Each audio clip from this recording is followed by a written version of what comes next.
नमस्कार and welcome to Bharat FS. Indian meteorological department जो 150 साल पूरी करने वाली है 15 जनवरी को, और इसके उपलक्ष्य में यहाँ पर आईएमडी ने एक इवेंट ऑर्गेनाइज किया है जिनका नाम रखा है अनडिवाइडेड इंडिया। मतलब अखंड भारत, आप समझ सकते हैं, वो अखंड भारत नहीं जिसकी हम बात करते हैं। बस ये एक इवेंट है जिनका नाम रखा गया है, और इस इवेंट में आईएमडी की तरफ से भारत के जो पड़ोसी देश हैं, चाहे पाकिस्तान हो, बांग्लादेश हो, नेपाल हो, भूटान हो, श्रीलंका हो, म्यांमार हो, मालदीव्स हो, इन सब के लीडर्स को इनवाइट किया गया है। और यहाँ पर आपको बताना चाहते हैं कि पाकिस्तान की तरफ से ये जो इनविटेशन है ये एक्सेप्ट कर लिया गया है, और पाकिस्तान अब इस इवेंट को ज्वाइन भी करने वाला है। हालांकि आपको ये बता दें कि बांग्लादेश को लेकर जो कंफर्मेशन है फिलहाल अभी वो पेंडिंग है, लेकिन आपको बताना चाहते हैं कि आईएमडी के बुलावे पर, इन्विटेशन पर पाकिस्तान क्यों यहाँ पर एक ही झटके में हाँ कह दिया। भले ही यहाँ बांग्लादेश अभी भी सोच विचार में है, इसके पीछे ना एक इम्पॉर्टेंट रीजन है। क्या है वो? है खुद इंडियन मेट्रोलॉजिकल डिपार्टमेंट। देखिए, शुरुआत से समझते हैं हुआ क्या है। आईएमडी की तरफ से ये सोचा गया क्यों न एक इवेंट रखा जाए जिनका नाम रखा गया अनडिवाइडेड इंडिया, और इस अनडिवाइडेड इंडिया को सेलिब्रेट करने के लिए जो भारत के जो पड़ोसी देश है इन्हें यहाँ पर इनवाइट किया जाए, चाहे वो पाकिस्तान हो, बांग्लादेश हो। और ऐसा नहीं कि ओनली पाकिस्तान बांग्लादेश को इनवाइट किया गया, इसके अलावा यहाँ पर देखेंगे आप म्यांमार को, भूटान को, मालदीव्स को, श्रीलंका को, नेपाल को, अफगानिस्तान को, ये तमाम जो देश है ना इन्हें इनवाइट किया गया। इसके अलावा यहाँ मिडिल ईस्ट के कुछ देश को भी, साउथ वेस्ट एशिया के भी कुछ देश को भी यहाँ पे इनवाइट किया गया, और कहा यह गया कि आइए और साथ मिलकर एक अनडिवाइडेड जो इंडिया है, वैसे नाम में ही अनडिवाइडेड इंडिया का मतलब कुछ और ही दिमाग में आता है, लेकिन हाँ, इस इवेंट को सेलिब्रेट करने के लिए इन देशों को यहाँ पर इनवाइट किया गया है। लेकिन आईएमडी में ऐसा क्या खास बात है कि इनके बुलावे पर पाकिस्तान ने झट से यहाँ पर हाँ कह दिया? देखिए, इसके लिए हमको जाना पड़ेगा आपको थोड़ा टाइम पहले, मतलब हम बात करें 1875 में, जब इंडिया मेट्रोलॉजिकल डिपार्टमेंट की स्टैब्लिशमेंट होती है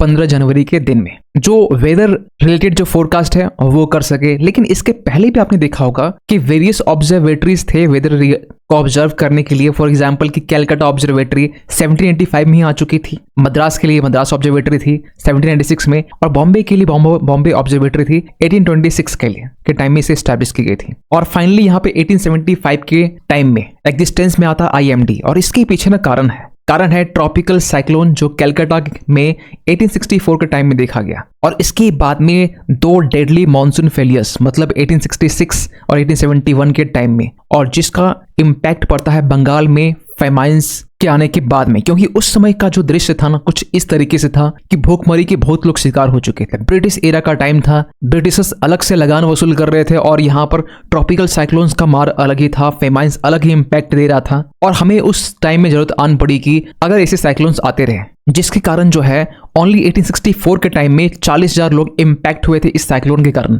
और इससे बचने के लिए हमने इस्टेब्लिश किया 1875 में आईएमडी को, इंडिया मेट्रोलॉजिकल डिपार्टमेंट को, ताकि जो मेट्रोलॉजिकल ऑब्जर्वेशंस है इसको कलेक्ट और एनालिसिस कर सके। और ये शुरुआत की गई थी कहाँ पर? सिंगल एक वन रूफ वाले कमरे में। लेकिन आज के टाइम में जैसी शुरुआत जैसी भी हुई, लेकिन आईएमडी आज के टाइम में ना पूरे एशिया में वेदर फोरकास्ट को लेकर लीड कर रहा है। और 1947 के टाइम से जब देश आज़ाद हुआ उसके बाद से आईएमडी में सिग्निफिकेंट एडवांसमेंट हमें देखने को मिलता है, चाहे वो साइंस से रिलेटेड हो, कम्युनिकेशंस हो, या फिर साइंटिफिक इनोवेशन हो। और आपने एक चीज नोटिस की होगी कि जिस टाइम में आईएमडी बना उसके बाद में 1946 का टाइम आया, एक टेलीग्राम का भी एरा था।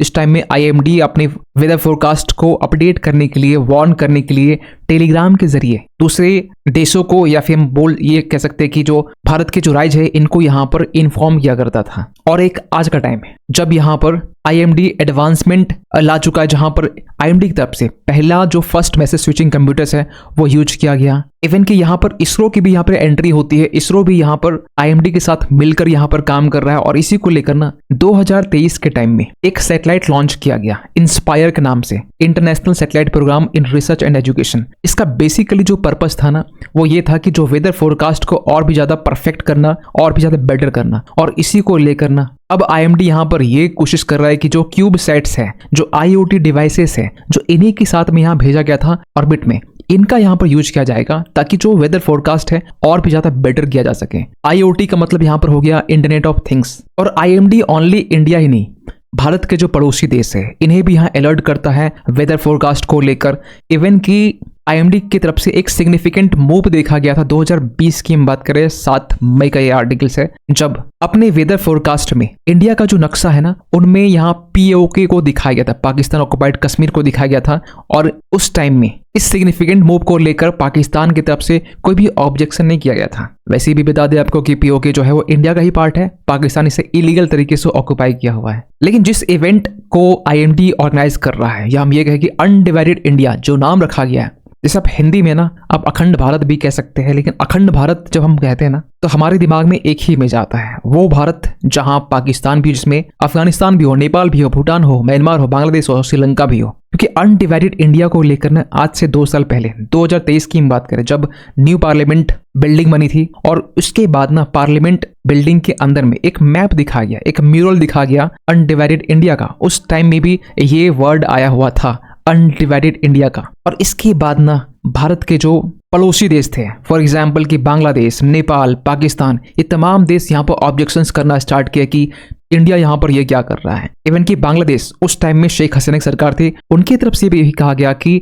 जो न्यू पार्लियामेंट मैप है ना, इसको भारत एक्सप्लेन करे कि यहाँ पर भारत क्या चाहता है। लेकिन इंडिया ने अपने तरफ से साफ साफ ये कहा कि ये जो मैप है ना, ये एक कल्चरल मैप है अशोका एम्पायर का, क्योंकि अशोका के टाइम में, या हम ये कहें चंद्रगुप्त मौर्य के टाइम में, जो भारत था अखंड भारत था, और उसी की इमेज यहाँ पर दिखाई गई थी, जहां पर पाकिस्तान का सिंध प्रोविंस भी है, तक्षशिला भी है। ये तमाम जो रीजन है, चाहे बांग्लादेश का पूरा इलाका हो, म्यांमार का कुछ हिस्सा हो, श्रीलंका का हिस्सा हो, ये तमाम जो मैप है ये अनडिवाइडेड इंडिया में दिखाया गया था। और एक बार फिर से IMD की तरफ से जो इवेंट ऑर्गेनाइज किया जा रहा है, उसका नाम भी अनडिवाइडेड इंडिया ही रखा है। लेकिन इसको लेकर ना, इस नाम को लेकर यहाँ पर पाकिस्तान ने कोई ऑब्जेक्शन किया, ना ही किसी देश ने यहाँ ऑब्जेक्शन किया है। हालांकि हर एक देश इस इन्विटेशन को एक्सेप्ट भी किया है, क्योंकि यहाँ पर ओनली नाम है अनडिवाइडेड इंडिया, ना ही यहाँ पर कोई मैप का यूज किया गया अखंड भारत, जिस तरीके से हमने आपको एक इमेज दिखाया। खैर, आप क्या सोचते हैं पूरी इस अपडेट को लेकर, कमेंट कीजिएगा। और जाते जाते ये क्वेश्चन आप सभी के लिए, जो फ्लैमिंगो फेस्टिवल है 2025 का, इसे किस स्टेट में सेलिब्रेट किया गया? आपके सामने ऑप्शन है उड़ीसा,